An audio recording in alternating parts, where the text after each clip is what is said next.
గారిని వేదిక మీదకి రావాల్సిందిగా కోరుతున్నాం. మదనపల్లి ఎమ్మెల్యే సాజన్ బాషా గారిని వేదిక మీదకి రావాల్సిందిగా కోరుతున్నాం. పీలేరు ఎమ్మెల్యే నల్లారి కిషోర్ కుమార్ రెడ్డి గారిని వేదిక మీదకి రావాల్సిందిగా కోరుతున్నాం.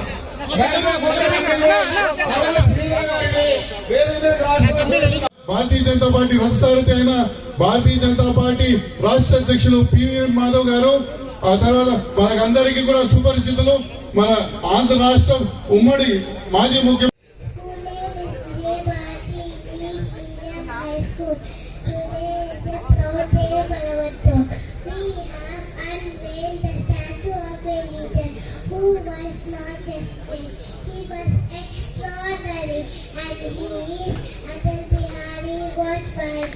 Atalji was a leader who spoke less, but every word he spoke touched millions.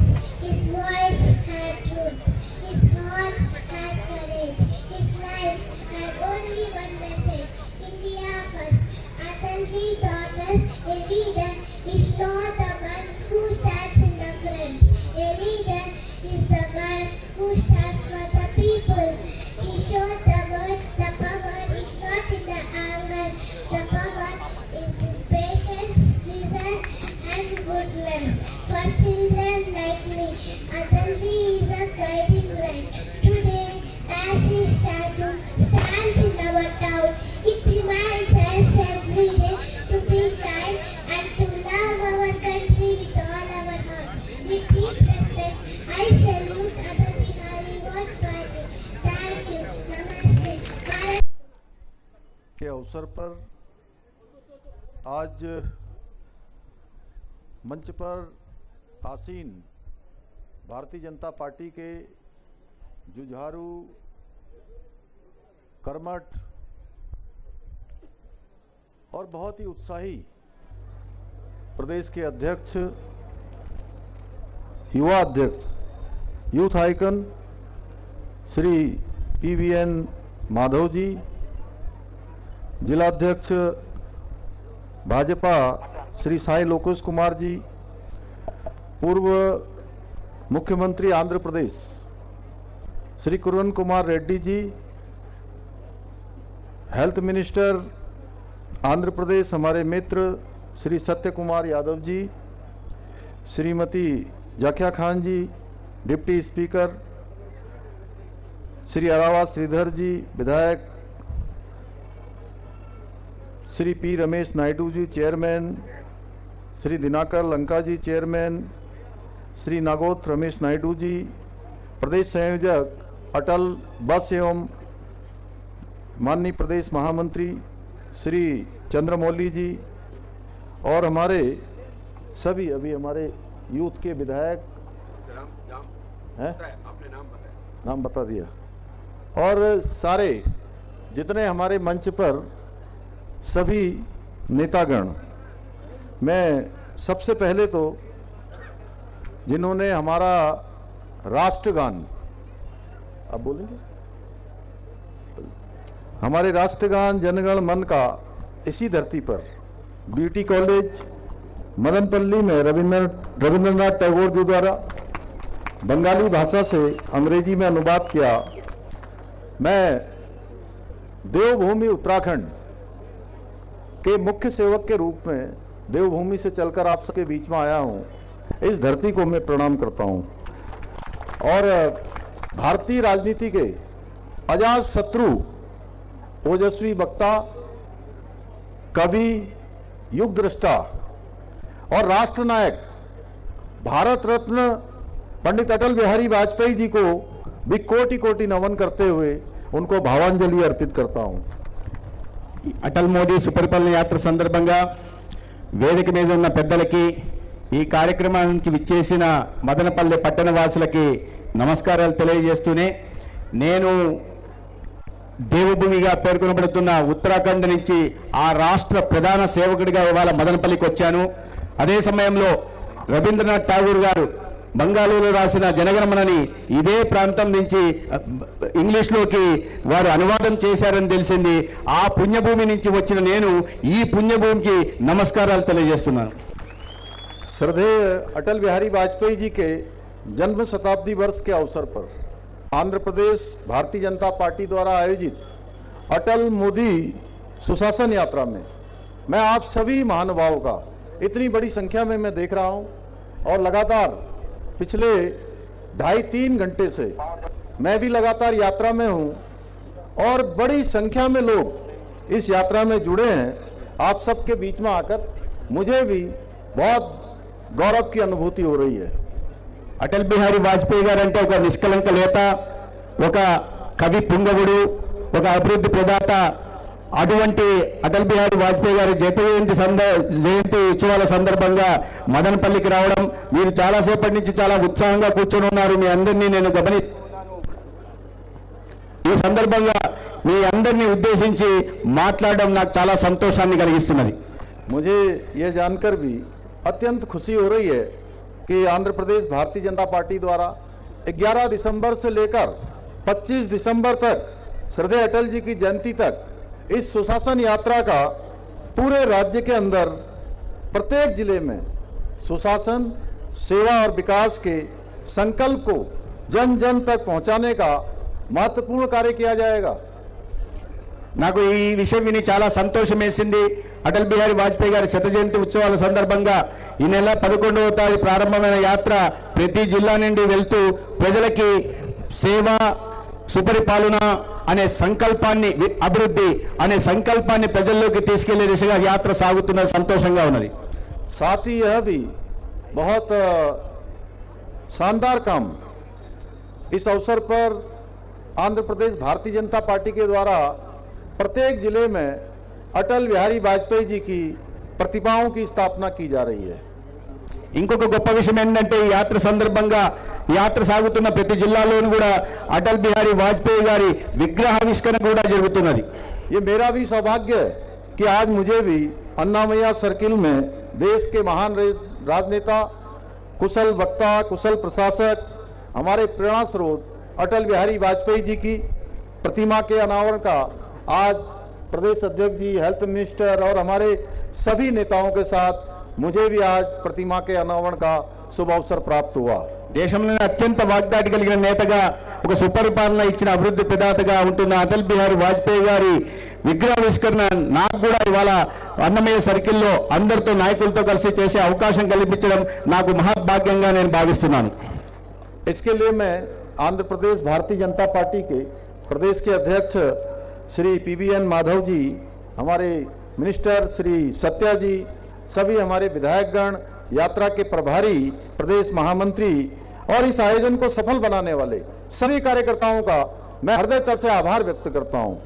ఇటువంటి మంచి కార్యక్రమానికి రూపకల్పన చేసినందుకు నేను భారతీయ జనతా పార్టీ రాష్ట్ర అధ్యక్షులు పివిఎన్ మాధవ్ గారికి, ఇతర ఈ దీంట్లో భాగస్వామ్యులైన ఇతర పార్టీకి సంబంధించిన నాయకులకి, కార్యకర్తలందరికీ కూడా నేను శుభాకాంక్షలు, ధన్యవాదాలు తెలియజేస్తున్నాను. भाइयों बहनों, अटल जी का जीवन राष्ट्रभक्ति, लोकतांत्रिक मूल्यों, मर्यादाओं और मानवीय संवेदनाओं का जीवंत प्रतीक रहा है, जो आने वाली पीढ़ियों के लिए हमेशा प्रेरणा स्रोत रहेगा। అత్యంత విలువలతో, ప్రజాస్వామ్యంతో కూడిన ఆయన రాజకీయ జీవితం రాబోయే తరాలకి ఒక స్ఫూర్తిదాయకంగా నిలుస్తుందని చెప్పడంలో ఎటువంటి అనుమానం లేదు. उन्होंने एक कवि के रूप में शब्दों के माध्यम से संवेदनाओं को स्वर दिया, तो एक प्रखर वक्ता के रूप में अपने विचारों से, तर्कों से अपने विरोधियों का भी सम्मान अर्जित किया। ఆయన తన కవిత రూపంలో సమాజంలో ఉంటున్న వేదనని తెలియజెప్పే ప్రయత్నం చేశారు. అదేవిధంగా ఒక అద్భుతమైన రాజకీయ నాయకుడుగా అనేక పథకాలు రూపకల్పన చేసి సమాజాన్ని ముందుకు నడిపించే ప్రయత్నం చేశారు. अटल बिहारी वाजपेयी जी एक ऐसे राजनेता थे, एक महान राजनेता थे, जिनके व्यक्तित्व, विचार और आचरण से उनका विरोधी भी, प्रतिपक्ष के लोग भी उनका सम्मान करते थे। ఆయన వ్యవహార శైలి కారణంగా, ఆయన జీవితంలో ఆచరించిన విలువల కారణంగా, ఆశయాల కారణంగా ప్రతిపక్ష పార్టీలకు సంబంధించిన నాయకులు కూడా వారిని గౌరవించేవారు. उन्होंने हमेशा राष्ट्रहित को सबसे पहले रखा और कभी अपने सिद्धांतों से समझौता नहीं किया। ఆయన ఎప్పుడు కూడా దేశక్షేమం గురించే ఎప్పుడు ఆలోచించారు, తన వ్యక్తిగత స్వార్థం గురించి అన్ని సంవత్సరాల రాజకీయంలో ఏనాడు ఆలోచించలేదు. అన్నిటికన్నా ప్రాథమికంగా ఈ దేశ సంక్షేమము, దేశ అభివృద్ధి గురించి మాత్రమే ఆలోచించారు. 1996 में जब उनकी सरकार को विश्वास मत में जाना पड़ा तो उस समय के उनके भाषण में राष्ट्र के प्रति उनके अटूट समर्पण की स्पष्ट झलक देखने को मिली है. 1996లో ఏనాడుగా ఆనాడు ఈ అవిశ్వాస తీర్మానంలో వారు రాజీనామా చేయాల్సిన సందర్భంలో ఈ దేశం పట్ల వారికి ఉన్న అత్యంత భక్తి శ్రద్ధల్ని వారి ప్రసంగం ద్వారా వారు తెలియజెప్పారు. उनके भाषण की ये पंक्तियां सदैव अमर रहेंगी कि सरकारें आएंगी जाएंगी, पार्टियां बनेंगी बिगड़ेंगी, मगर ये देश हमेशा रहना चाहिए. వారు ఆ సందర్భంగా చెప్పారు, ప్రభుత్వాలు వస్తాయి పోతాయి, పార్టీలు సృష్టించబడతాయి నశించబడతాయి, కానీ ఈ దేశం మాత్రం వైభవంగా ఉండాలి, ఈ దేశం వైభవం శాశ్వతంగా ఉండాలని వారు ఆనాడు చెప్పారు. देश के प्रधानमंत्री के रूप में श्रद्धेय अटल जी ने भारत को एक सशक्त, समृद्ध और आत्मनिर्भर राष्ट्र बनने का मार्ग प्रशस्त किया. దేశ ప్రధానమంత్రిగా ఒక స్వయం సమృద్ధ ఆత్మనిర్భర్ భారత్ ని వారు స్థాపించారు.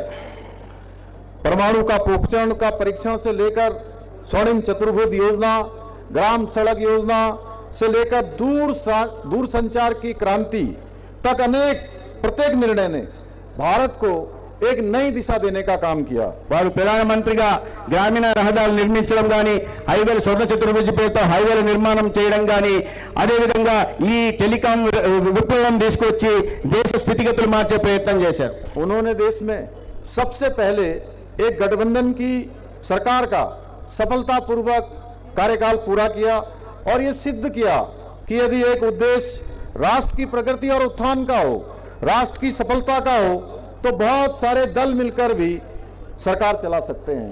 వారు మొట్టమొదటి సంకీర్ణ ప్రభుత్వాన్ని చాలా సమర్థవంతంగా నడిపించారు. ఈ దేశ హితం కోసం అనేక పార్టీలు కలవాల్సి ఉంటే, అనేక భావజాలకు సంబంధించిన పార్టీలు కలవాల్సి ఉంటే కూడా ఈ దేశ హితం కోసం కలవాల్సి వస్తే దాంట్లో ఎటువంటి తప్పు లేదని వారు నిరూపించారు. श्रद्धेय अटल जी ने देश में सेवा, सुशासन और गरीब कल्याण पर आधारित एक नई क्रांति का सूत्रपात किया, जिसने अंतिम पंक्ति में खड़े व्यक्ति को भी मुख्य धारा से जोड़ने में बहुत महत्वपूर्ण भूमिका निभाई. వారు పేదరిక నిర్మూలన కోసం, పేదల సంక్షేమానికి పెద్దపీట వేసి అత్యంత అట్టడుగు స్థానాల్లో ఉంటున్న వారిని జనసీవన జయంతులు తీసుకొచ్చి ఈ దేశ అభివృద్ధిలో వారిని కూడా భాగస్వామ్యం చేశారు. आज उन्हीं की प्रेरणा से आदरणीय प्रधानमंत्री श्री नरेंद्र मोदी जी के नेतृत्व में देश में एनडीए की सरकार भारत को सशक्त, समृद्ध एवं स्वावलंबी बनाने के दिशा में आज अविस्मरणीय कार्य कर रही है. వారి నుంచి ప్రేరణ పొందిన నేటి ప్రధానమంత్రి భారత్ని ఇవాళ స్వయం సమృద్ధ, శక్తిశాలి, ఆత్మనిర్భర భారత్ నిర్మించే దిశగా పయనం సాగిస్తున్నారు. आज प्रत्येक सेक्टर में विशेष योजनाएं बनाकर योजनाबद्ध तरीके से विकसित एवं आत्मनिर्भर भारत के निर्माण की दिशा में कार्य किए जा रहे हैं. అనేక రకాలైన సంక్షేమ పథకాలను, అభివృద్ధి కార్యక్రమాలను తీసుకుని వాటిని ప్రణాళికాబద్ధంగా అమలు చేస్తూ భారత్ను ఒక అభివృద్ధి చెందిన దేశం దిశగా నడిపిస్తున్నారు. Startup India, vocal for local, make in India, skill India और डिजिटल इंडिया जैसी पहलों के माध्यम से आत्मनिर्भर भारत के स्वप्न को साकार करने की दिशा में ठोस कदम उठाए जा रहे हैं. Startup India, local for local లేదా మేక్ ఇన్ ఇండియా లాంటి వినూత్నమైన కార్యక్రమాలతో ఒక ఆత్మ నిర్భర భారత్ ని, స్వయం సమృద్ధ భారత్ ని నిర్మిస్తున్నారు. स्टार्टअप इंडिया योजना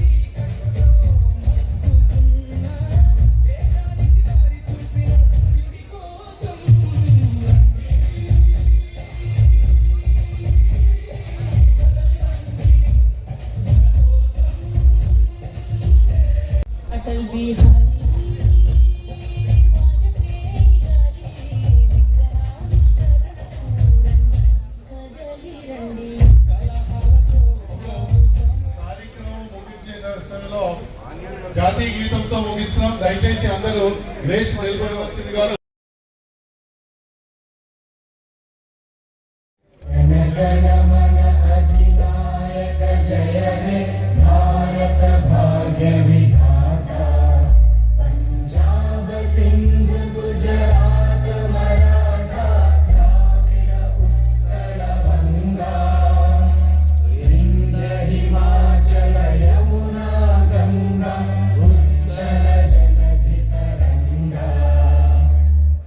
शुभ नामे जागे